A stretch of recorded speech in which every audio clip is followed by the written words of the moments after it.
নমস্কার বন্ধুরা, আজকে পড়ছি লীলা মজুমদারের পাকদণ্ডী বইটির প্রথম পর্বের ১৯তম অংশ। বড় হয়ে দাদামশাইকে আমার বড় ভালো লাগতো, বড় নিজের, বড় আপনার মনে হতো। তার একটা পুরনো ফাইল ফটো ছিল মায়ের কাছে, ফিকে বিবর্ণ, সন্ন্যাসীর বেশে পুজোয় বসেছেন। সেটি দেখে আমি ক্রেয়ন দিয়ে বড় করে এঁকে মাকে দিয়েছিলাম। আমার তখন ১৫ বছর বয়স। জানতাম যে আমি জন্মাবার ৮ বছর আগে পিঠে কারবাঙ্কুল হয়ে কাশিতে তিনি দেহ রেখেছিলেন। সন্ন্যাসীদের পোড়াবার নিয়ম নেই আমাদের দেশে, তাই তার দেহ গঙ্গায় ভাসিয়ে দেওয়া হয়েছিল। তখন তার ৬২ বছর বয়স। তবু মনে হতো তাকে খুব কাছে পাচ্ছি। ওই রকম সময়ই তার শিষ্যরা তার একখানি জীবনী প্রকাশ করেছিলেন। সেটি পড়ে অনেক ছোটোখাটো তথ্য আর তার হিমালয় ভ্রমণের কথা, পায়ে হেঁটে মানস সরোবর যাবার কথা জেনেছিলাম। তবু সবখানি পাইনি। সেকালে বিদ্যাসাগর মশায়ের দৌহিত্র সুরেশ সমাজপতি সাহিত্য বলে একটি পত্রিকা সম্পাদন করতেন। তাতে হিমারণ্য নাম দিয়ে দাদামশাই তার মানস সরোবর ভ্রমণের কথা লিখেছিলেন। সে বড় অপূর্ব কাহিনী। দুঃখ এই যে শিষ্যরা কয়েক অধ্যায় মাত্র উদ্ধার করতে পেরেছিলেন। অনেক পরে কালিদাস নাগ মহাশয় আমাকে বলেছিলেন ১৯ শতকের একেবারে শেষ বছরে কি তার এক-আধ বছর পরের সাহিত্য পত্রিকার সংখ্যাগুলি বঙ্গীয় সাহিত্য পরিষদে কিংবা চৈতন্য লাইব্রেরিতে থাকলেও থাকতে পারে। এই আমার একটা আশ্বরীণ থেকে গেছে, যার জন্য একটা কিছু করতেই হবে। দাদামশায়ের জীবনীর একটিমাত্র কপি আমার কাছে আছে। সেটির অংশ সংশোধন ও সংযোজন করে পুনঃপ্রকাশ হওয়া উচিত। আশ্চর্য আধুনিক দাদামশায়ের চিন্তাধারা আর বাচনভঙ্গি। এতকাল আগের রচনা সহজে বিশ্বাস হয় না। আসতেন মাঝে মাঝে আমার জ্যাঠামশায়ের বাড়িতে মাকে দেখতে। উপেন্দ্র কিশোরের ছোট ছেলে সুবিমল আমার নানকুদার কাছে শুনেছি তিনি এসে মাটিতে বসতেন, আমার মা তার পাশে বসে পাখার হাওয়া করতেন আর শাড়ির আঁচল দিয়ে তার গায়ের ঘাম মুছিয়ে দিতেন। নানকুদা মাকে বেজায় ভালোবাসত, মান্তু বলে ডাকত। তার কেবলই ভয় হতো বুড়ো যদি মান্তুকে ধরে নিয়ে যায়, মান্তু নিশ্চয়ই চলে যাবে।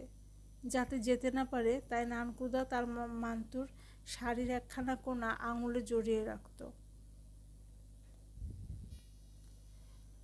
১৯১৫ সালে জ্যাঠামশায়ের মৃত্যুর একটা কারণ শুনেছিলাম যে যুদ্ধের জন্য বিলাত থেকে ওষুধপত্র আসা বন্ধ হয়েছিল। দেশে তখন বিশেষ ওষুধপত্র ছিল না।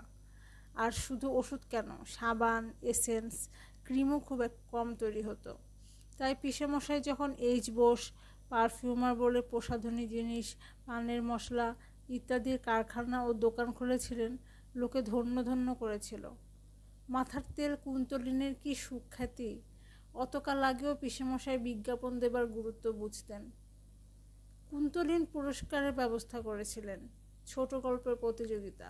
সবচাইতে ভালো গল্পগুলি খুদে এক বই হয়ে বেরোত। বইয়ের নামও কুন্তলিন পুরস্কার। যতদূর জানি দুটি মাত্র নিয়ম ছিল, গল্প মৌলিক হওয়া চাই আর কোথাও না কোথাও কুন্তলিন বা দেলখোষের উল্লেখ থাকা যায়। আরেকটু বড় হয়ে পড়তে শুরু করেছিলাম বইটাকে।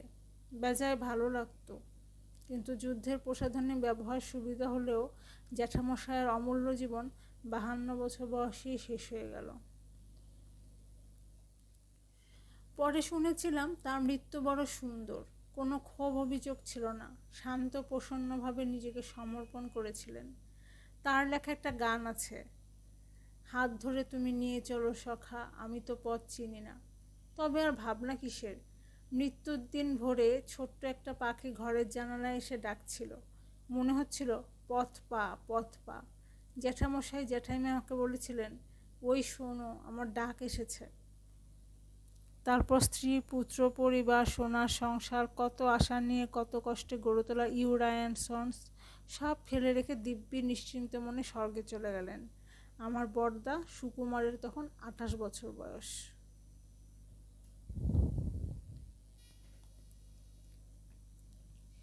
শিলংয়ে আমরা ছোটরা এসবের কিছু বুঝতে পারিনি। সত্যি কথা বলতে কি, ব্যক্তিগতভাবে জ্যাঠামশায়ের অভাব আমাদের স্পর্শ করেনি। আমাদের জীবন যেমন চলছিল তেমনি চলতে লাগলো। শুধু মায়ের মুখখানিকে বড়ই ম্লান দেখাতো। বোধহয় কলকাতায় এসে সকলের সঙ্গে মিশে যেতে ইচ্ছা করতো, কিন্তু 6টি ছেলে মেয়ে নিয়ে সে তো 4টিখানি কথা নয়। বলতেন, ওই আমি সত্যিকার বাপকে হারিয়ে দিলাম। নিজের মা বাপের কাছ ছাড়া হলাম যখন তখনও জ্ঞান চক্ষু ফোটেনি। নিজের মায়ের কথা বারবার মনে পড়তো না, খালি মনে হতো একটা বন্ধ দরজার ওপর থেকে শিকলি তোলা। তার বাইরে মা আর বড় মাসিমা দাঁড়িয়ে, আর বড় মাসিমা মাকে বলছেন, ওই ঘরে মা আছে, ওরা আমাদের মার কাছে যেতে দিচ্ছে না। লাফিয়ে লাফিয়ে কেবলই শিকলি খোলার চেষ্টা করে কেঁদে মাকে বলছেন, ওরে তুই কাঁদছিস না কেন? তুই ছোট, তুই কাঁদলে ওরা নিশ্চয়ই দরজা খুলে দেবে। আমি যে কত বড় হয়ে গেছি। বড় মাসিমার তখন 5 বছর বয়স।